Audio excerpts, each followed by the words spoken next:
Have you ever wondered what the most effective communication medium is? With so many options available to us, it can be quite overwhelming to choose the best way to communicate with others. According to a study by McKinsey Global Institute, email is still by far the most effective medium for communication in the workplace. And why is that, you might ask? Email allows us to convey detailed information and documentation, and it can also be easily forwarded and archived.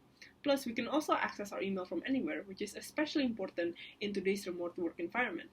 But that's not to say that other communication don't have their place. For example, face-to-face communication is great for building relationship and establishing trust. However, phone calls can also be more efficient than email when trying to resolve a complex issue in real time.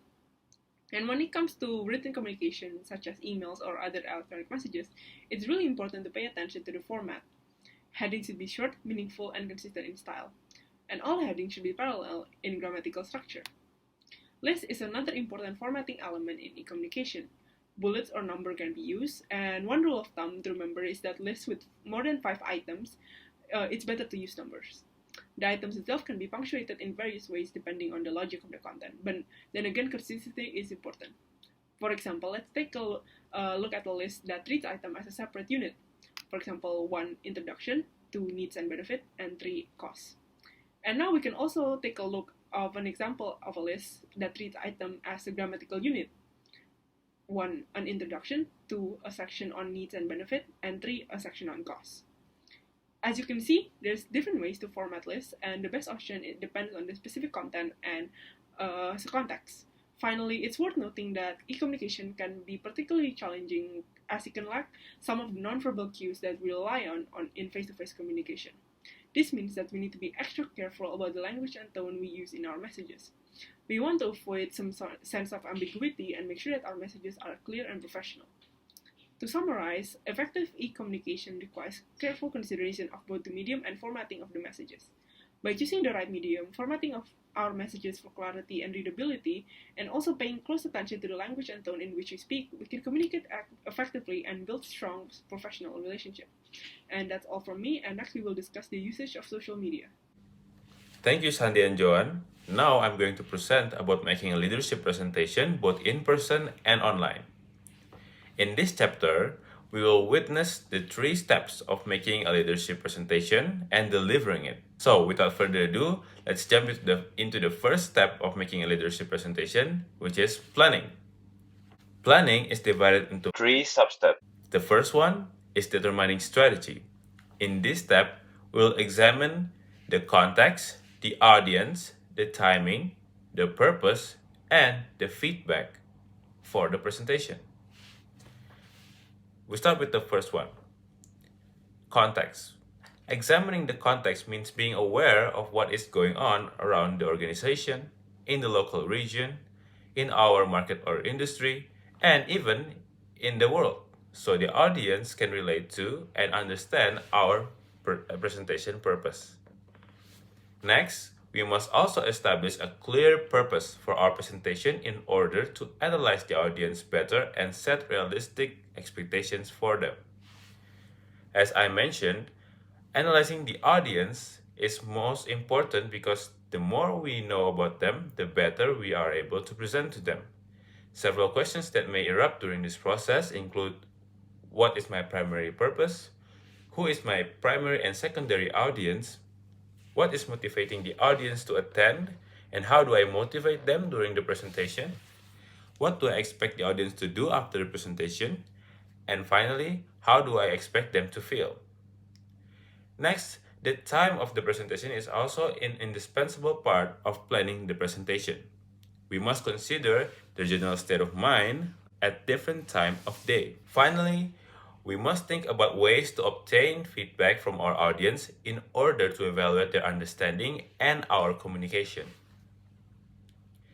The second step of planning is selecting the medium and delivering method. Whether it is a roundtable meeting, a webinar, a telephone meeting, we must consider the advantages and disadvantages to better accommodate our strategy from the first step. Look at this table.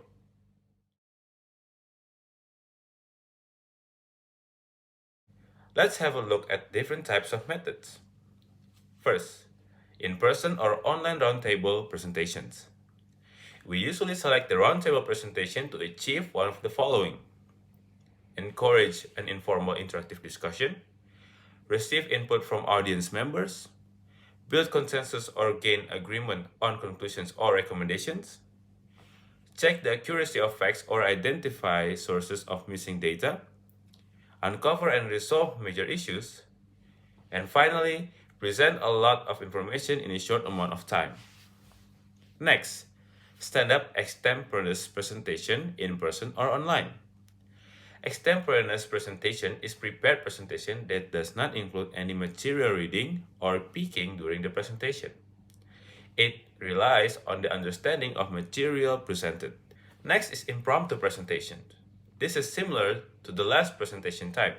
The difference is that the impromptu is done without any prior notice, so it happens immediately when acquired. Finally, webcasts and webinars. There are several options for webcasts and webinars, such as an audio, a visual, document sharing, chatting, polling, recording, and annotating. The final step of planning is creating a logical and effective presentation structure. We can manage this by creating an outline that helps us to have a general idea about the audience's interest, our purpose, the demand for the subject matter, and the media. To help analyzing the flow of presentation, we can utilize the pyramid principle or the ghost pack that act as a storyboard that outlays our entire presentation. That's it from me for now, guys. Now Hasna will present to you about preparing the presentation. Thank you, Frank, Sandhya, and Joan.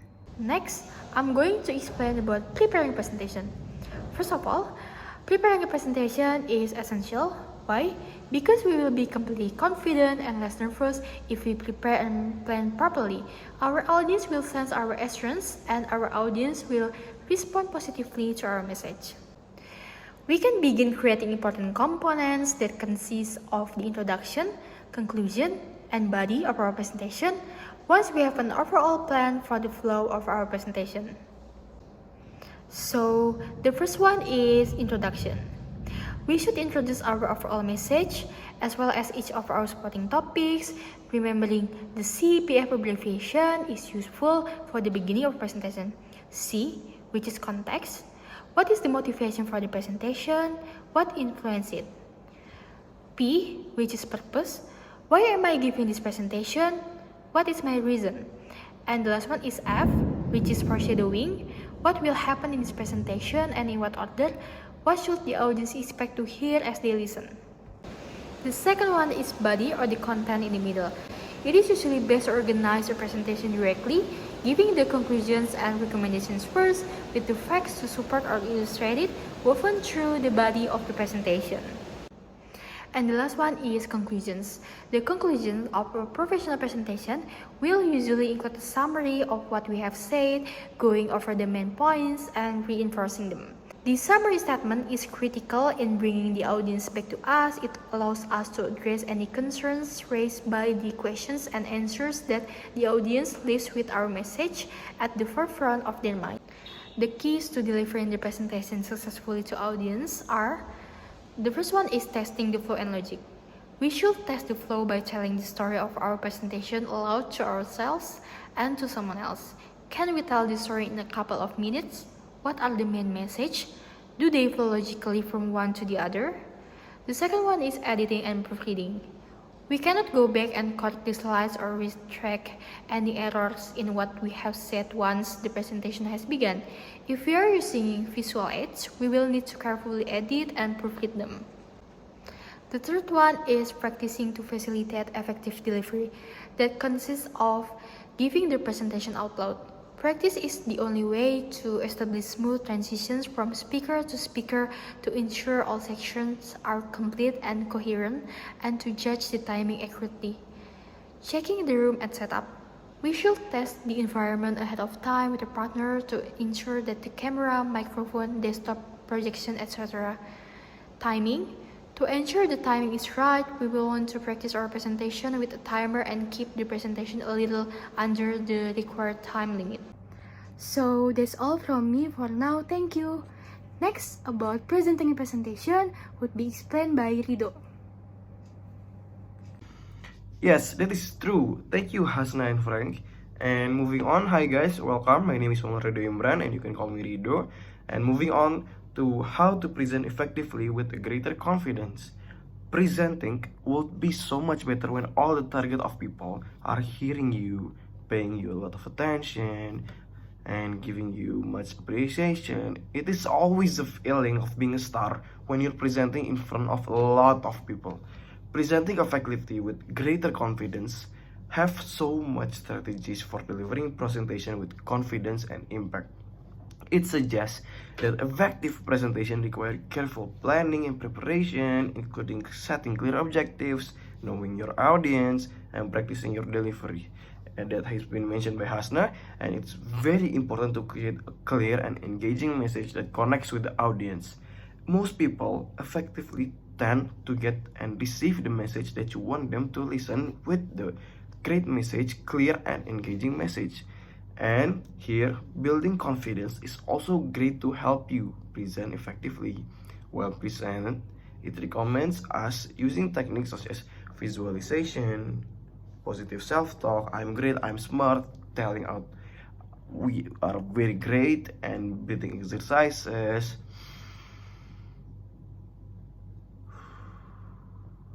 This so much techniques can help to calm nerves and increase confidence while presenting. And there are tons of other important things of non-verbal communication in presenting with confidence. Examples are including maintaining good posture, making eye contact, and using hand gesture to emphasize key points.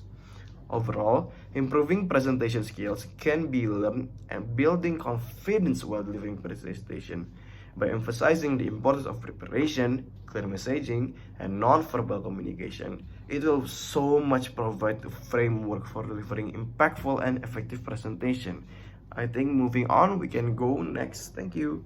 Hey, my name is Ito, and together with Akila, we will both explain about Chapter 7, Graphics with Leadership Edge. Graphic has a big impact on the success of our oral and written communication. As what the expression, a picture is worth 1,000 words said, the audience will likely understand what we're trying to say by visualizing our message. It is called reinforce the message. If the message is about sales going down, then we can put a picture of a line graph going down. Graphics can also be used as a roadmap to the structure of presentation. It is important to be kept as simple as ever. It is a method to establish an agenda or discussion topic. Graphics can also be helped to illustrate relationships and concepts visually. Take a look at this example. We can clearly see the difference because concept graphics are useful in clarifying ideas and in creating a mental picture for the audience. Graphics can also be used to support assertions in both quantitative and also qualitative methods. The last important concept is to maintain and enhance interest. It is important to have a visually appealing presentation because it will make the audience to keep their eyes on it. There are several tips to consider when using colors. The first one is to keep them simple and select the colors that work well together. Second is to ensure the colors are easy to see when placed against each other. The third one is to check the text color to make sure it contrasts the background color. And the last one, the fourth, is to make sure the colors support the desired image and message. Moving on to the last topic is about conveying clear and effective message. Several tips that might help you is the first one, to keep the chart simple but meaningful. The second one is to include only one message per chart or slide. And the last one, the third, is to make sure the chart title captures the so what. Okay, for the last tip, it is possible that the audience can hardly understand the chart. So it is our job to put suitable titles to explain the data on the chart. The next explanation will be continued by Akila.